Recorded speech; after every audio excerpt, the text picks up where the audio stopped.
Cuautli Jiménez Vargas es actor tabasqueño, está esta mañana en cabina y platico con él. López de Antes, la firma de abogados, auditores y contadores más reconocida del sureste, presenta la entrevista con Emanuel Civilla.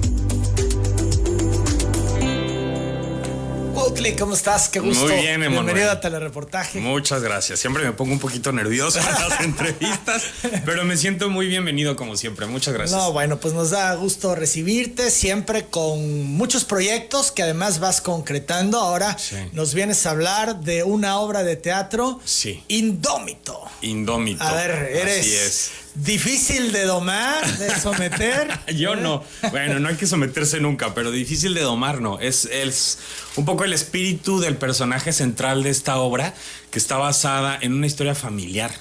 Fíjate que hace unos años nos enteramos que el abuelo de mi abuelito, el abuelito paterno, el papá de mi papá, era negro y llegó a Cuba, a la costa de Tabasco, por frontera. Y entonces, a partir de este descubrimiento, que además es bastante obvio, porque si tú veías a mi abuelo, que en paz descanse, a don Chilo Jiménez, pues sus rasgos, su piel, su pelo, había ya evidentemente una afrodescendencia, pero no la teníamos como tal cual nombrada. No la tenían clara, pero era evidente. Era evidente. Entonces, a partir de eso, digamos, cuando yo me entero de esta historia, digo, a ver, pero ¿en qué año? O sea, más o menos fue, finales de los 1800, principios de los 1900. Y entonces me clavo ahí y me propongo hacer este ejercicio de imaginación de cómo habrá sido la vida de mi tatarabuelo, el abuelo de mi abuelito Chilo. Y básicamente me inspiro en dos libros, además. Uno se llama Biografía de un cimarrón, de Miguel Barnett, que es una serie de entrevistas que le hacen a Esteban Montejo una vez que triunfa la Revolución Cubana, que es un hombre que logra sobrevivir a la esclavitud y luego hace varios años de vida normal como un hombre libre en Cuba. Entonces él habla de cómo era vivir en los ingenios azucareros, que eran los que más mano echaban del comercio de esclavos. Narra cómo era vivir en los barracones, que eran estos grandes como establos donde vivían estos hombres, los castigos, el día a día, los domingos, la interacción entre ellos, porque además llegaban muchos hombres esclavizados de África, de distintas naciones, etnias, lenguas, como había chinos también viviendo en los barracones. Es decir, todo el proceso, y cómo también poco a poco se va dejando la esclavitud de lado en Cuba, ¿no? Como en algún momento se supone que ya está prohibida, pero siguen esclavos, tienen que pagar por su libertad. Y luego la llegada a Tabasco.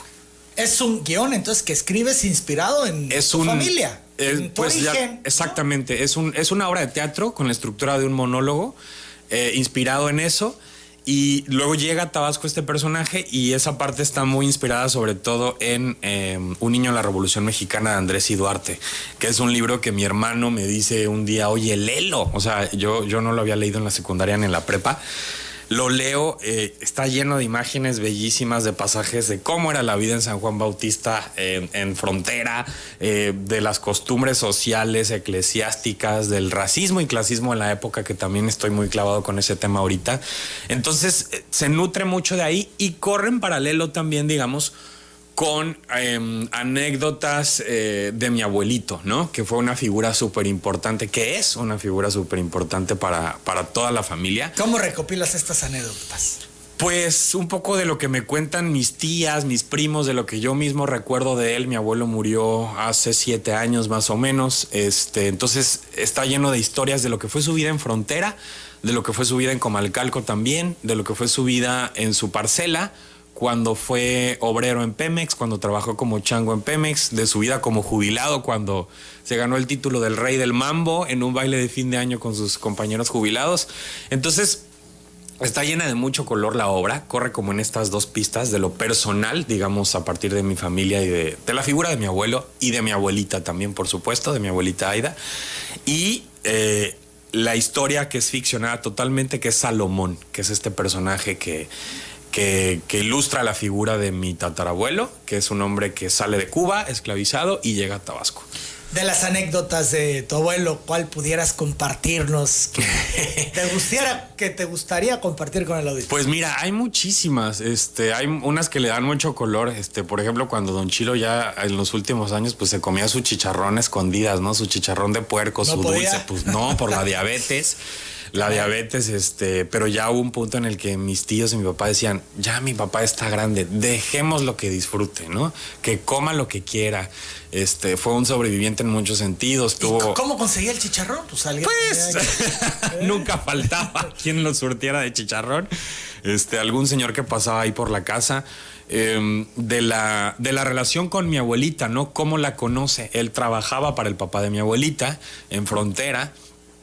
Mi bisabuelo Martín se dedicaba a la compraventa de vacas lecheras, y tengo entendido que ahí en un negocio un hombre le quería hacer como una jugada chueca y fue blanco de un intento de asesinato. Mi abuelito se entera de esto, lo alerta y le salva la vida a mi bisabuelo Martín, y así la relación se da más confianza, pues se acerca más a la familia, termina cortejando a doña Aida y tiempo después se casan, ¿no? Y pues es el matrimonio que forman mis abuelos, todos de pelo chino, que era la manera en la que me molestaban mis papás de niño, que me decían, no, a ti se te va a poner el pelo chino porque todos tus tíos y tus abuelitos y no sé qué, y a mí no me gustaba la idea, nunca pasó. Y hablo también de esta mezcla, ¿no? La afrodescendencia en Tabasco de repente no está tan reconocida. Creemos que es Oaxaca y Guerrero los que tienen como esta marca negra más fuerte, pero en Tabasco hubo mucha. Andrés y Duarte, de hecho, en su libro menciona algo de esa afrodescendencia. Habla de del tiempo en el que él piensa que los primeros negros llegaron a Tabasco. Habla de un personaje que se llama Paula, que era una de sus nanas. Y trata de ser eso también, ¿no? Como despertar esas historias, contarlas también. Mi bisabuelo Martín, papá de mi abuelita Aida, era un hombre blanco de ojos azules, y entonces todo el mundo sabía, ¿no? Decía que había llegado de descendientes españoles y no sé qué. Pero del tatarabuelo negro no había información. Entonces es un poco reconstruir a través de la imaginación este relato para también sentirnos orgullosos de esa herencia que tenemos y que también forma a los tabasqueños. ¿Han cambiado las cosas? Hoy es mucho más accesible el tema. Ya no se encuentran tantos obstáculos o actitudes. Yo creo que sigue habiendo obstáculos y actitudes. Yo estoy justamente ahorita formando parte de un colectivo que se llama Poder Prieto, donde está Tenoch Huerta, Yalitza Aparicio, Fátima Molina, con la que hice una telenovela este año, un grupo de actores y de creadores de lo audiovisual que nos hemos enfrentado a lo largo de los años a estas cosas, ¿no? Afortunadamente a mí no me ha faltado trabajo, pero en los primeros años de mi carrera, sobre todo en televisión, vi que había una constante, que era: los personajes que te vamos a dar es de narcotraficantes o es de delincuentes. Y de repente sigue existiendo esta vieja visión de que las personas morenas en la televisión o en los medios no podemos representar otro tipo de papeles. Y eso no es otra cosa más que un reflejo de lo que pasa en la vida real. Entonces nos acercamos a un colectivo que se llama Racismo MX. Hay encuestas que miden cómo una persona de piel morena tiene 3 veces menos oportunidades de acceder a un puesto directivo, gerencial, por supuesto, tanto así, está medido. Entonces eso es muy importante porque eso nos habla de que es real. Los estereotipos, ¿no? Absolutamente. Ahí están y predominan, según Claro, lo que pasa es que el sesgo de repente es un poco inconsciente. Entonces, al hablar de estos temas, también lo que hacemos es visibilizarlo y decir, hace falta equilibrar la balanza, ¿no? Y en ese trabajo estamos. ¿Han cambiado cosas? Sí, han cambiado cosas. ¿Han mejorado? También. ¿Cómo te han ido los personajes? Has trabajado mucho, te hemos visto en series, en telenovelas, películas. Bien, muy bien. Fíjate que este año justamente fue como un poco probar ya otro tipo de personajes que salieran de esto que te platicaba antes. En Televisa, en Te Acuerdas de Mí, pude hacer en el horario estelar un personaje de un fiscal anticorrupción. Fue un proyecto bien padre. Luego estrené en el Festival de Guadalajara la película Finlandia, donde interpreté a un mushe del Istmo de Tehuantepec. Ha estado por varios festivales, ha estado en Australia, en Argentina, en Florida, en Estados Unidos, en Taiwán. Reto, ¿no? Un gran reto y una cosa muy disfrutable de hacer, porque fue encontrar como una manera de hablar, un tono muy agudo, como más femenino, manejar como todos esos movimientos y hablar de una parte de la cultura oaxaqueña que es muy interesante y que creo que es un ejemplo de tolerancia y de diversidad para el resto del mundo y del país. Son las 8 de la mañana con 57 minutos. Vamos a la pausa, regresamos. Seguimos platicando con el actor Cuautli Jiménez Vargas. Regresemos a Indómito, esta obra de teatro de la que nos viene a hablar esta mañana Cuautli Jiménez. ¿Cuándo y dónde se presenta, Cuautli? Mira, el lunes 13, como estamos en pandemia, aunque ya bajamos a semáforo verde, pero estuvimos en amarillo mucho tiempo, estaba la duda justo de si podíamos presentarla, con qué aforo sobre todo, y es un proyecto que a mí me apasiona mucho porque además me toca personalmente. Entonces, en esta primera etapa la vamos a presentar en línea, virtualmente, el lunes 13 de diciembre, probablemente desde el domingo, o sea, en 2 días, pero más seguro a partir del lunes 13 de diciembre estará arriba en YouTube, a través de mis redes sociales y de las redes sociales de la obra, en Instagram, @indómito_teatro o @Cuautli_Jiménez. Y en Facebook, en mi página Cuautli Jiménez, ahí pondré la liga para acceder. Es un monólogo de aproximadamente 1 hora, muy dinámico, muy padre, que es muy tabasqueño. Entonces, yo el próximo año lo que quisiera es en verano hacer una temporada muy grande y presentarla aquí en Villahermosa, y presentarla en Frontera, y presentarla en Comalcalco, y presentarla en donde se pueda. Hay digamos, referencias a algunos personajes históricos que se toman como inspiración del mismo libro de Duarte y de otras fuentes. Y es un proyecto que se hizo con el apoyo de PECDA, que es un programa de estímulo a la creación y el desarrollo artístico que depende del FONCA, del Fondo Nacional para la Cultura y las Artes. En este caso yo lo pedí como creador con trayectoria de más de ya 15 años trabajando en teatro, y la disciplina es monólogo teatral. Entonces, a partir del lunes, pero en un futuro podrá ya disfrutarse en una temporada en teatro como debe ser, que es presencial, ¿no? Cara a cara, público y actor. Que es cuando se cautiva más, ¿no? Cuando sí, impacta, por supuesto. O sea, estar en el teatro y ver es... Sí. Te atrapa. Sí, tiene una magia el teatro que... con todo lo que me gusta el cine y la televisión no la tienen, que es lo siguiente: al estar frente al público, cuando la función sucede, cuando la magia del teatro sucede, se crea una emoción, una sensación que compartes al mismo tiempo con el público, y tú lo sientes, o sea, esa energía se siente.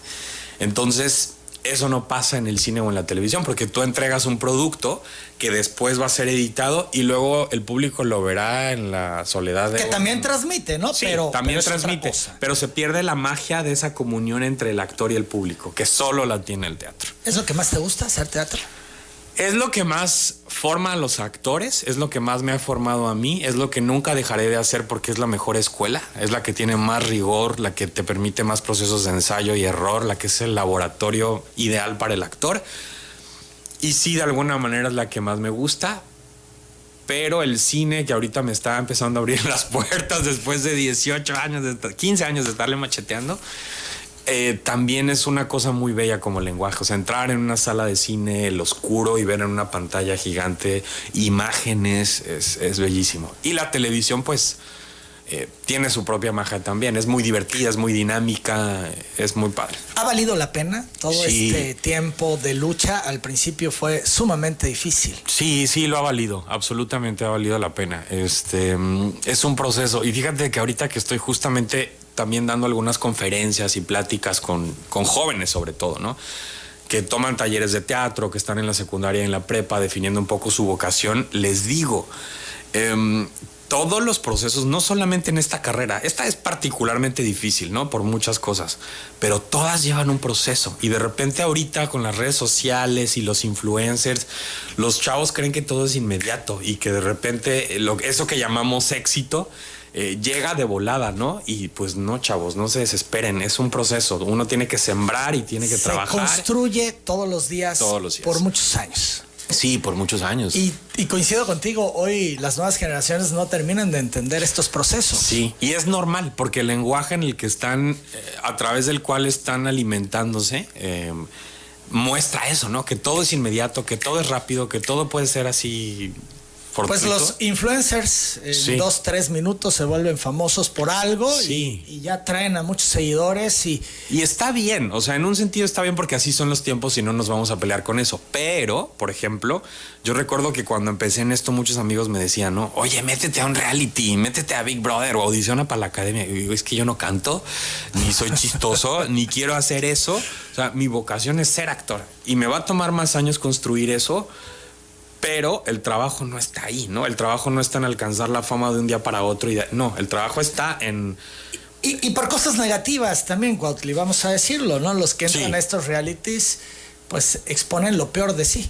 Sí, también. ¿No? Y también. Como que pues no es el plan, ¿no? Pues no, porque no es hacer lo peor de lo peor para que me sigan, para que me vuelva famoso, pues pero por lo peor, ¿no? Exactamente. Yo creo idealmente que no. Ese no es el chiste. Porque además la ficción siempre funciona con un objetivo. Tienes que mostrar conflicto. Si no hay conflicto en una historia, no es interesante la historia y te aburres. Entonces los realities, que también tienen su guión, de repente se inventan conflictos, pero en el reality no es un personaje, eres tú a partir de ti. Entonces, híjole, creo que el costo es muy alto, ¿no? Muy alto, sin duda. Entonces yo prefiero mejor hablar de los personajes, crear ficciones, participar de historias que se escriban y que además nos provean de algo pues interesante o provechoso, ¿no? Que nos lleven a la reflexión de algo, que nos dejen una emoción interesante por lo menos, ¿no? Fíjate que en el tema de los influencers, que puedo yo catalogar que son los que más rápido pudieran alcanzar el éxito, y lo entrecomillo, también vemos que luego son muy inmaduros, no están preparados, porque les llega muy rápido. Sí, eso y pierden piso, y luego vemos situaciones que pues cuestionas, ¿no? Dices, ¿cómo es posible, no? Además que tanta gente siga a tal persona, esto es un referente, y sea para cosas negativas porque el chavo, la chava no estaba preparada porque le llegó muy rápido. Sí. ¿No? Y en la vida necesitas caminar por un largo tramo para ir tomando experiencia, caer, levantarte, volverte a caer, volver a levantarte, perder el aliento, recuperarlo, para luego decir, bueno, pues ya estoy en mi mejor momento y ahora sí. Así es, y ese es el mejor aprendizaje, como dices, caerte, levantarte, secarte el sudor, sacudirte las rodillas y seguir caminando. Sí, justo, el camino puede ser muy largo, puede ser mediano, puede ser más corto, pero creo que justo el caminar, o sea, yo me acuerdo las primeras intervenciones que tuve en cine y en televisión, pues era un beat, ¿no? Dices una línea y te vas a tu casa, ¿no? Y a lo mejor el otro actor no sabe ni cómo te llamas ni nada, pero también ahí aprendes a valorar el trabajo de todo el equipo que está trabajando. No solamente el teatro es un trabajo en equipo, la televisión y el cine también. Los técnicos, que son los que cargan los fierros, son los primeros que llegan y los últimos que se van. Luego hay actores muy quejumbrosos que hacen berrinches por cualquier cosa, y los técnicos son los que se llevan la verdadera friega, son los que realmente están ahí trabajando de principio a fin, y cuando tienes la oportunidad de hacer ese trayecto a través de los años, pues valoras el trabajo de todos, y ya cuando llegas a protagonizar, que ya me ha tocado también, pues tratas justamente de crear un ambiente de trabajo en el que todos nos sintamos importantes porque todos estamos contribuyendo con el trabajo. Lo hablábamos en el corte. Tienen mucho que ver los protagonistas en que una producción se genere en mejores condiciones. Esto es en buen ambiente o mal ambiente. En buena lid, absolutamente. Si llegan divos o divas, bueno, pues ya se complicó todo, ¿no? Es un ambiente tenso. Sí, que sí existen, afortunadamente. Contrario a lo que la gente pensaría, la mayor parte son súper amables, la verdad. ¿En serio? Sí, en serio. Por ejemplo, ahora en la telenovela fue un proyecto muy padre.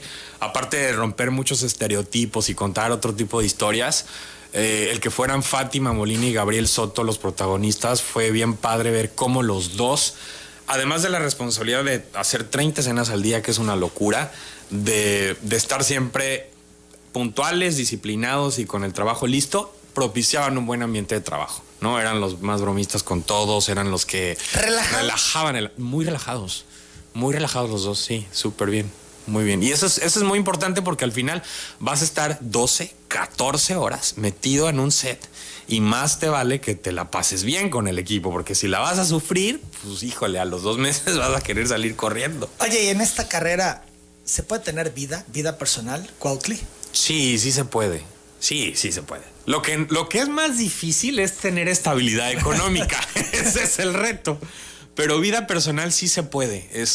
Los actores tenemos esta cosa muy particular que, pues de repente estamos trabajando, te lo comentaba hace rato fuera del aire. Estuve julio, agosto, 2 meses encerrado en un pueblo mágico, haciendo una película increíble con un director que era mi sueño trabajar, con un elencazo. Que no nos puede contar todavía. Todavía no te puedo contar. Decir, oye, no le preguntaste a Cuautli de qué se refería. Es que no lo puedes decir. Todavía no, pero ya nos contará. Ya el próximo año y de repente terminas y estás un mes sin trabajar, ¿no?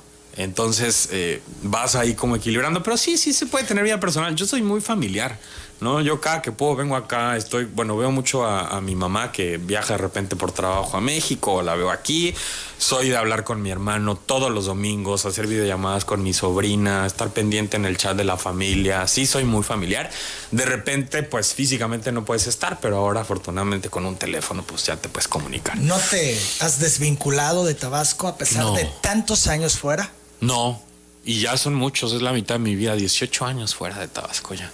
No me he desvinculado, una porque mi familia está aquí, otra porque sigo teniendo muchos amigos aquí y otra porque hay una comunidad muy grande, no soy el único tabasqueño que está allá, somos varios. Giancarla Castillo, que es dramaturga y actriz, Antonio Fordier, Fernando Estrada, Alejandro Corso, Oscar Gordillo, tenemos un chat donde nos comunicamos. Estos los tabasqueños. La chocada, sí. La chocada. La próxima semana tenemos la posada allá en México y luego nos venimos para acá. O sea, es una comunidad unida, con mucha comunicación y no me desvinculo. No te puedes desvincular, sobre todo porque el actor trabaja, o sea, creo que lo que hace muy particular a un actor es su historia familiar, su historia de vida y un poco su origen, ¿no? Eso te hace único frente a los demás, te nutre mucho. No es lo único con lo que vas a trabajar. Yo no aspiro obviamente solamente a hacer personajes de tabasqueño, representar historias como la de esta obra, pero sí me nutre y me da una experiencia y un bagaje que otras personas de otros lados del país no pueden tener. Entonces hay que abrazar eso, ¿no? Y enriquecerse de eso. Las 9 de la mañana, 11 minutos. Y se pueden hacer amigos también en este medio que es de envidias, de meterse el pie, de empujar, ¿no? Para tratar de, cuando también hay muchos que buscan el protagonismo absoluto, que no lo comparten, ¿no? Sí. Soy yo y nadie más, véanme a mí, a nadie más. Sí existe eso. Sí se pueden hacer amigos. ¿Quiénes son tus amigos en el medio? Mis amigos en el medio. Pues mis amigos creo que sobre todo son los con los que yo inicié la carrera de teatro, ¿no? Que hoy están pues haciendo muchísimas cosas, siguen ahí. Eréndira Ibarra, que está por estrenar la película de la nueva de Matrix con Keanu Reeves, que estuvo en la serie de Sense8. Miguel Ángel Pichardo, Paula Watson, amigos entrañables que hacen teatro. Y he conocido pues luego gente pues famosa, ¿no? En el medio, que ha sido muy generosa y con los que he podido entablar relaciones de amistad durante los proyectos. Luego es difícil seguirlas, pero... Porque cada uno anda en la intensidad de sus proyectos. Sí, pero me he encontrado con grandes sorpresas. ¿Quiénes te han marcado? Híjole, muchos. Es que algunos de los que me han marcado son los con los que trabajé en esta película, que todavía no puedo decir. Pero ha sido muy padre. Luis Fernando Peña, por ejemplo, que es un chavo increíble, fue de los primeros con los que yo trabajé, el protagonista de Amarte Duele, con el que coincidí hace poco en otro proyecto. Es un chavo increíble, muy creativo, muy talentoso, muy generoso con el equipo. En su momento trabajé con Ludvika Paleta en una serie de televisión y es una chava igual súper talentosa. Con Bárbara Mori también tuve una gran experiencia trabajando en Dos Lunas, una chica que está haciendo un trabajo bien interesante por hacer historias diferentes del melodrama, ¿no? En el que ella como que se desarrolló. Y además el estereotipo de una mujer muy hermosa. Bellísima. Y bellísima. Que bueno, es muy talentosa, no es solamente talentosa. La cara o el cuerpo, sino es el talento, es lo que aporta el histrionismo, ¿no? Exacto. En esa serie, por ejemplo, ella participó como coescritora y como productora y se dedicó a levantar este proyecto de una chava que tenía como un trastorno de personalidad y hablar de eso y hablar de la situación de la mujer. La verdad es que en general hay gente muy interesante. Yo creo que lo que falta un poco en México, sí, atreviéndome un poco a decirlo, es que los productores, la gente que decide cuáles son los contenidos que se van a contar, arriesgue por otras cosas. Porque tanto del lado de los escritores como del lado de los actores, como del lado de las figuras de estos famosos, hay ganas de contar historias distintas. Pero no ha cambiado, más... lo vimos cuando arrancó Amarte Duele, y Amores Perros y toda esta etapa en el cine que fue cambiando todo y luego vinieron las series. En el cine sí ha cambiado, el cine siempre ha tenido como su propia dinámica de contar historias originales y contar historias muy crudas de repente y probar nuevas cosas. Porque son críticas sociales. Sí. En la televisión yo creo que es donde falta y en las plataformas, porque de repente las plataformas llegan a México, claro, con estas producciones que hacen en Estados Unidos y en Europa, increíbles, innovadoras, no sé qué, pero a la hora de producir en México vemos que los contenidos se parecen más a las telenovelas. Entonces creo que ahí es donde hay una necesidad muy grande de seguir cambiando. Esto es ahí como no logran romper el esquema de las telenovelas que les funcionó por muchos años y que viene a menos. Viene a menos. Por lo menos así se percibe, ¿no? Las series pues son hoy las reinas muy poderosas. ¿no? Sigue teniendo su nicho la telenovela y el melodrama, pero necesitamos otro tipo de cosas. Pero no han terminado de entender. Entonces en las televisoras que ya no es por ahí, sino es en otra dinámica y con otros contenidos, otras propuestas. Absolutamente. El meterse a la crítica social tal vez y no estas historias pues donde la persona que llega a trabajar a una casa se enamora del hijo del dueño de la casa, que las repiten y las repiten y las repiten. Ya nada más cambian los nombres. Bueno, ahora están en un rancho, ahora están en una playa, ahora están en la ciudad, pero es lo mismo, ¿no? Es lo mismo. Y sí, exactamente, cambiar todas esas cosas. Y de repente es difícil, pero bueno, ahí van. Es un trabajo de años, pero ahí van, ahí va a ir cambiando poco a poco. Cuautli, háblanos de tu personaje de Emiliano Zapata. Sí, Malverde, Telemundo, que es esta cadena hispana en Estados Unidos, apuesta por contar la historia de Malverde, del santo patrón. Y Malverde, mucha gente lo asocia con pues el narcotráfico, porque es sabido que algunas personas de la mafia pues adoran a este santo, pero hay que decir que Malverde tiene un origen antes de eso. Malverde, de hecho, justo vive en la época revolucionaria y es este hombre que es un curandero de esta etnia en el norte de México. Y que es un hombre muy querido por su pueblo, que es un hombre que es como una especie de Robin Hood ahí, son las historias que se cuentan de él. Y entonces se rescata esta historia, se ubica en la época de la Revolución y Telemundo hace esta apuesta increíble por una historia de época donde el vestuario, el arte, el maquillaje, la fotografía, las locaciones son espectaculares. Se recreó un pueblo en el Ajusco, un pueblo del norte de México, los vestuarios son espectaculares y me toca aquí participar en esta historia como Emiliano Zapata, que es una gran responsabilidad y un honor muy bonito. Cuando me maquillaron para la prueba y estuve ahí como caminando por los foros, me encontraba algunas personas de los creativos y me decían, es tu primer Zapata, ¿verdad? Y yo decía, chinga, ¿cómo que mi primer Zapata? Y dije, claro, o sea, se puede hacer, ojalá sean otros después de Malverde, porque en Malverde es como una probadita, son 8 o 10 capítulos que aparece Emiliano Zapata, pero bueno, estaban haciendo el casting y me escribieron un día, oye, están casteando este personaje, todavía no encuentran al actor, manda la audición. Lo mandé el jueves, al día siguiente me confirmaron, el sábado estaba en prueba de maquillaje y el lunes entré a grabar de volada. Y fue una experiencia muy bonita entrar en el set caracterizado de Zapata, las caracterizadoras, unas fregonas, y ver el respeto que causa esa imagen dentro de un set. O sea, cómo la gente se me cuadraba. Sí, muy cañón. Uno de los técnicos llevaba justamente una playera con la figura de Zapata. Y muchos que te cuentan las historias que sus abuelos les contaban de muchos mitos que hay alrededor de la figura de Zapata. El respeto que sigue generando más de 100 años después de haber vivido, ¿no? Entonces, creo que en ese sentido es una gran responsabilidad y pues yo estoy muy contento de poder haberlo interpretado ahí. Cuautli, tus padres y tu hermano en la política, aman la política, viven de la política. ¿A ti te llama la política? No, para nada, nunca. Sería nunca. lo último que Pero harías. mira, pero ni de... ¿Lo tienes claro? Porque luego también vemos no, actores que quieren ser diputados. No es el caso, mano, no es el caso, no.